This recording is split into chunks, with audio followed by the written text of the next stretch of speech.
Welcome to the Filipino lesson for beginners. We shall continue to create more vocabulary and sentence construction before moving on to building conversations. Pupunta sa opisina. Which means, go to office.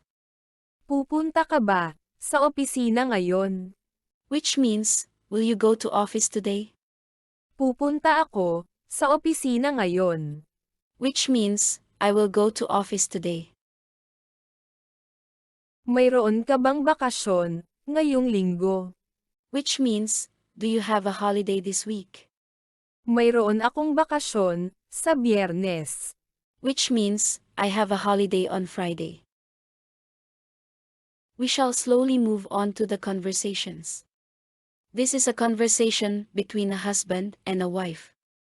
The wife asked, Pupunta ka ba sa opisina ngayon? "Will you go to office today?"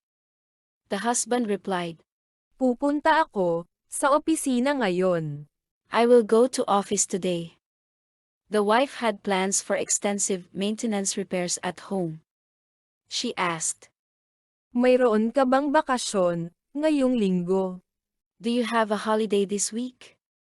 The husband responded, Mayroon akong bakasyon sa Biyernes. "I have a holiday on Friday." We shall have a look at the conversation one more time.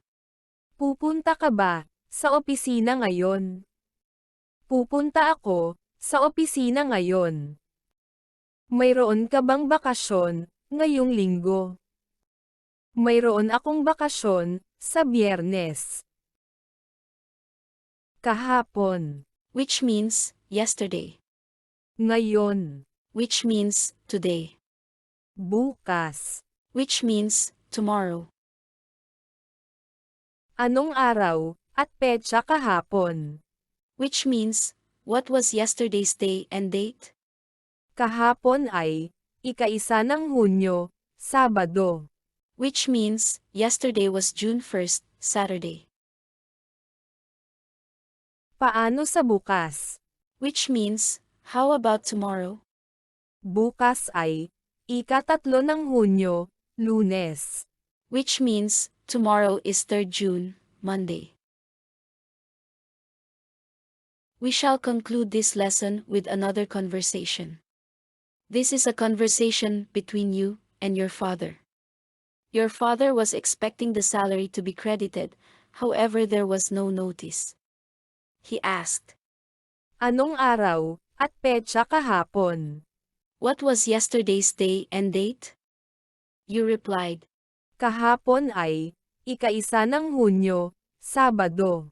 "Yesterday was June 1st, Saturday." While your father asked why the salary was not credited yet, you explained the company's policy to credit the salary on every third day of the month. Your father asked, Paano sa bukas? "How about tomorrow?" It was indeed the day for the salary to be credited. You replied, Bukas ay ika-3 ng Hunyo, Lunes. "Tomorrow is 3rd June, Monday."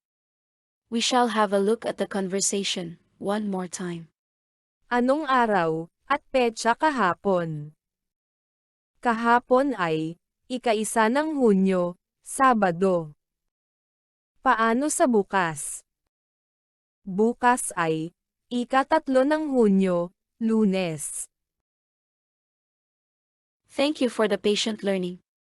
Stay tuned for more updates.